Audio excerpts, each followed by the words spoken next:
Magnifique exemple, a-t-il dit, et gage d'une amitié solide qui ne se démentira. L'Union européenne entretient, depuis plus de 50 ans, un partenariat politique basé sur le partage de valeurs communes. Aujourd'hui, l'action de l'Union européenne est basée sur un dialogue politique régulier entre les pays membres et le Bénin.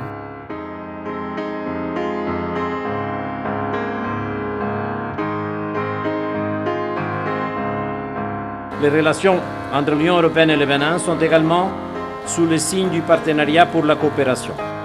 Le programme indicatif national qui encadre notre coopération pour les 6 prochaines années a été signé justement en novembre 2014 à Dakar.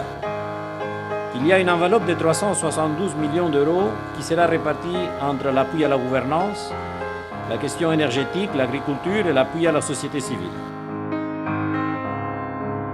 On est ici pour la session d'information sur l'appel à proposition qui a été lancé les OST des autorités locales au Bénin.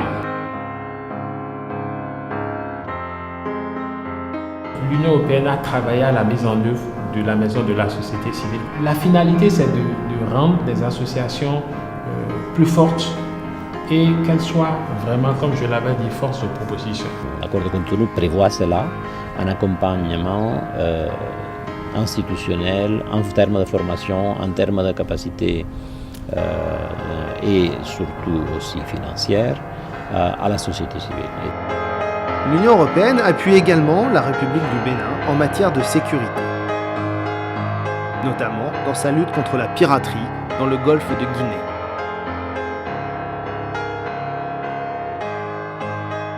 Enfin, la délégation représente et porte les couleurs de l'Union européenne au Bénin au travers de différentes manifestations, dont le Festival du film européen. Officiellement déclaré lancé cette 13e édition du Festival du film européen.